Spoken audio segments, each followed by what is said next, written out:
welcome to the Nighttime Tea Review. This is your host, Lily Rivers. I have been gone for over a year at this point. Had to make a whole new channel. I was locked out of the previous one, the original one, and it just became this whole ordeal. So, starting over. Then, a lot of other stuff happened, and honestly, I did not know if I would ever attempt this again. I have decided to try again, though, and I'm going to be starting a new series tonight. We will be venturing into the Inheritance Cycle by none other than Christopher Paolini. And yes, it is another Christopher Paolini series, but what can I say? He is one of my favorite authors. Feel free to disagree. As for To Sleep in a Sea of Stars, fear not though, I have not abandoned it. I will attempt to do both, so 2 uploads a week. Ambitious, I know. I hope I can stick with it, and that life does not prove too unpredictable for it. If anybody wants to go listen to the first 3 videos from the To Sleep in a Sea of Stars series, I will link the old videos down below. I tried re-uploading them to this channel several times, but the audio wasn't working, and there was just all these other problems coming up. So I decided to say screw it, and I'm just gonna link them, in the future when I reference them for people to go to the other channel. I will not be going back to that one though, because like I said, I don't have access to it anymore. I will also be linking Christopher's website, his Instagram account, and his Etsy shop, like I had been doing for the other series, because exposure, and he has some great stuff. And no, this is not sponsored. I wish that I had that kind of relationship where Christopher was like, hey, but no, he has no idea who I am. The only time, the closest I have gotten was during a live. He answered one of my questions, and I was like fangirling, but he's like, Thanos moment from the Marvel universe. I have no idea who you are. Yes, I went there. I am sorry. I hope that everybody listening is doing well. Considering how things are worldwide, and if you're not, well, you have come to the right place. It's okay to not be okay. So without further ado, let's get into it. Tonight, I will be doing the prologue of the first book from the Inheritance Cycle, titled Eragon. Also, I am giving everybody ample warning now, despite the fact that the book and the website have pronunciation guides and information in audio. I will more than likely butcher things because I'm human and imperfect, so bear with me. And if you can't send it, oh well, you just feel free to leave. Okay, so here we go. Prologue, Shade of Fear. In this prologue, we are introduced to, I guess we'd go with, not humans, but I guess like different races or creatures / monsters. In the case of one of these, so we are introduced to a shade, we are introduced to Urgles, and we are introduced to elves. The shade is described as tall, looking human, except for its crimson hair and maroon eyes. And it is definitely made very clear that he has superhuman qualities, like his vision, and he has magic. He's able to wield magic. The Urgles are described as resembling human men, but they have bowed legs, thick arms, and twisted horns that grow above their ears, which are described as being small on page 1, and they are referenced to by the shade as monsters. That's kind of up to you once you finish reading the whole series, if that's what you want to classify them as. And he also does mention that they smell bad. So definitely not getting the feeling that they're pleasant to be around when you start reading this. The elves, it's kind of like, the catch-all, and I mean that not in a mean way, but just, how most elves are described. Pointed ears, beautiful, and it does say, elegantly slanted eyebrows, and I will read a description from page 2. And yes, I do have the book in front of me. If the page turning bothers you, I am sorry. But I will read. So, page 2. On the first horse was an elf with pointed ears and elegantly slanted eyebrows. His build was slim but strong. A powerful bow was slung on his back. A sword pressed against his side opposite a quiver of arrows fletched with swan feathers. The last rider had the same fair face and angled features as the other. He carried a long spear in his right hand and a white dagger at his belt. A helm of extraordinary craftsmanship, wrought with amber and gold, rested on his head. Between these two rode a raven-haired elven lady, who surveyed her surroundings with poise. Framed by long black locks, her deep eyes shone with a driving force. Her clothes were unadorned, yet her beauty was undiminished. At her side was a sword, and on her back a long bow with a quiver. Okay, so with that, you just kind of get the feeling, the description there. So, and they do call special attention to the female elf, just describing her a little bit differently, a bit more. And also, from the first chapter, you can tell that she's somebody that's, in a position of power because of the way that, she's surveying her surroundings. It says that she's the one with obvious authority, refers to her as being regal, and stuff like that. And one really important detail, if you have not read this before, you will realize it very soon. But obviously, if you have read this before and you're just here listening, so you already know. But they do mention that she's carrying a pouch in her lap and that she frequently looks at it. It says she carried in her lap a pouch that she frequently looked at, as if to reassure herself that it was still there. So that's at the end of page 2. So, that's definitely the important thing that she's got, right? And the 2 other male elves are her guard. It's stated in the book. Now, the Shade and the Urgles, the beginning of the chapter, they're waiting, in the forest to ambush the elves, who are, just on their horses and stuff, just going through and stuff. God, I use stuff too much. But they're just going through, she has her guard, she has a pouch, they're just going through, and the Shade's kind of here, oh, I'm here with these freaking monsters, they're so dumb, but I've been waiting for this. And so she kind of just, looks around just to make sure, nothing's going wrong. And the Shade's, super excited, finally. But the wind changes direction, and the horses, get scared, and that's when the elves realize, hey, something's wrong. So the Urgles and the Shade come out, they attack. The Urgles kill the 2 guards, with a bunch of arrows.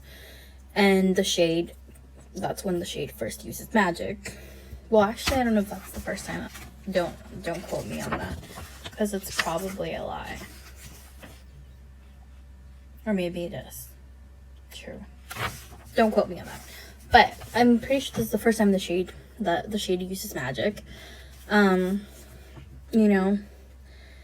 And this is when you also get the first hint, elves, usually when you think elves, you obviously know they have, superhuman qualities and stuff, but, it's referenced here. It says, page 3, she leapt off the animal with inhuman speed, landed lightly, then glanced back for her guards.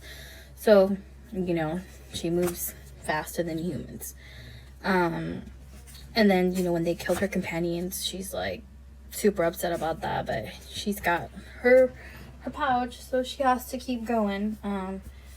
And so the Urgles are just crashing through the trees, and the Shades, I can't let her get away. So he uses magic again, and he kind of just sets the forest on fire. Here's the description from page 3. A quarter-mile section of the forest exploded into flames. Grimly, he burned one section after another until there was a ring of fire, a half-league across, around the ambush site. The flames looked like a molten crown resting on the forest. Satisfied, he watched the ring carefully, in case it should falter. So he's essentially trapped her, because she just ran off. He's like, yeah, she's not getting away. I'm taking her, the pouch, whatever, so ring of fire.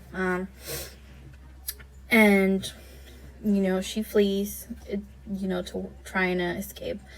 Again, mentions that she's going incredibly fast.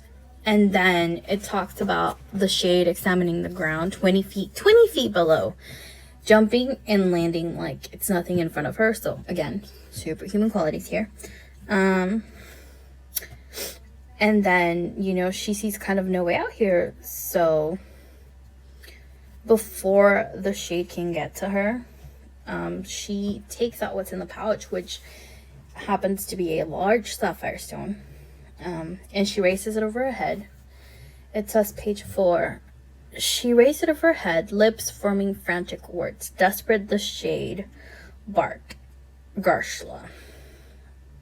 I'm pretty sure I fucked that up, because I didn't double check the pronunciation. But, so the shade uses magic, and a red ball of flame just, comes out of his hand. But by the time that it gets her, it's too late. Says, page 4, a flash of emerald light briefly illuminated the forest, and the stone vanished.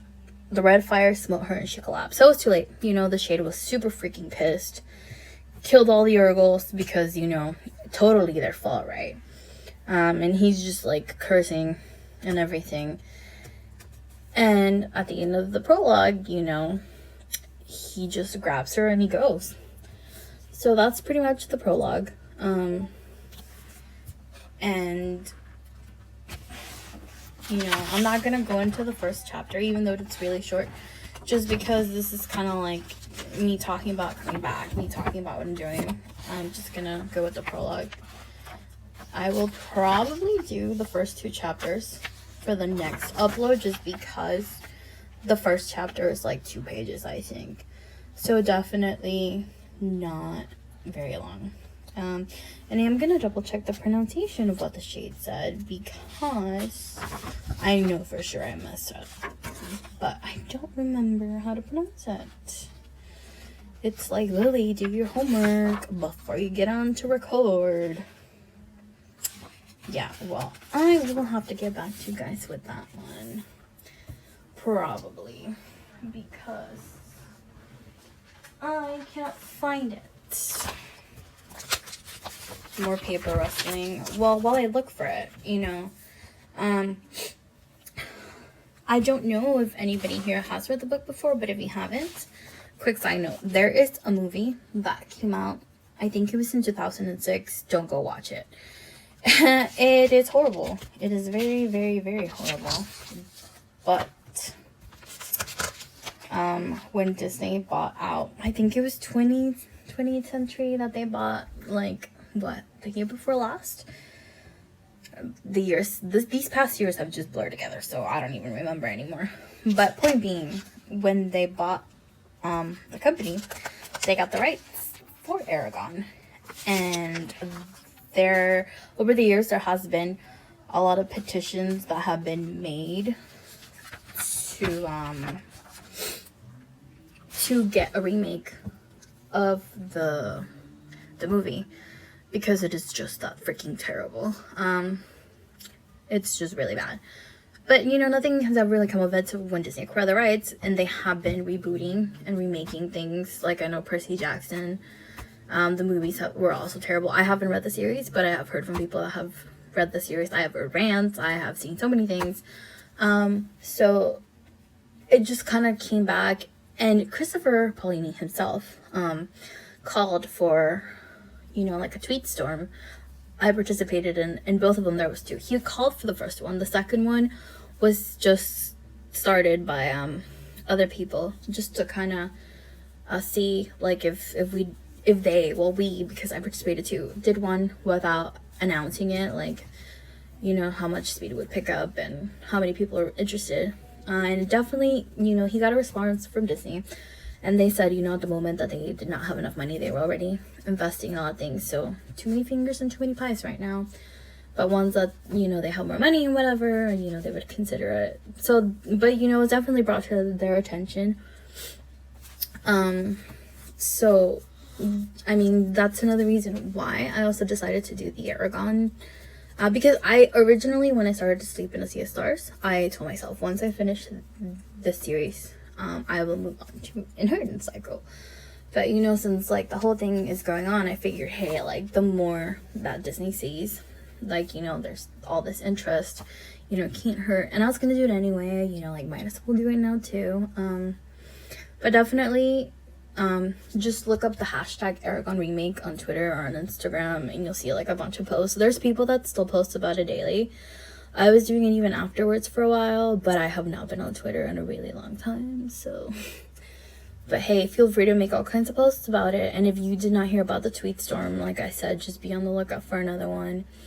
I know there's a couple of groups on Facebook, and Herd and Cycle groups that talked about it when it was initially happening. And then people will let other people know, you know, there's another one. And there's just like a lot of things. I'll have to talk about it more in the next episodes. Also for To Sleep in a Sea of Stars, just because I haven't gone so long, he did announce a while back that there is going to be a movie adaptation. I forget who's making it, but definitely very excited for that. There's also been more music releases for Inheritance Cycle related and for To Sleep in a Sea of Stars, and a whole bunch more merch and more jewelry and more everything. Also, while I was gone for all that time, I couldn't say, but congratulations, Christopher, on the birth of your child. For those of you who don't know, don't worry about it, but if you follow him on socials, you know. You know, there's just been a lot of stuff that I missed out on. A lot of stuff going on. I mean, not missed out on necessarily while it was happening, but just talking about it because I have been gone for a really long time. And no, I have not found the pronunciation, so I will owe that next time. Which I'm pretty sure is probably wrong, so yeah. Well, I mean, yeah, I can't find it. Oh well. It's been fun, you know, just getting back to do all this again. So, like I said, hopefully I stick with this, because it would really suck if I didn't, and I just kind of was gone for like another year again, but fingers crossed that that's not the case. So, tune back in next week.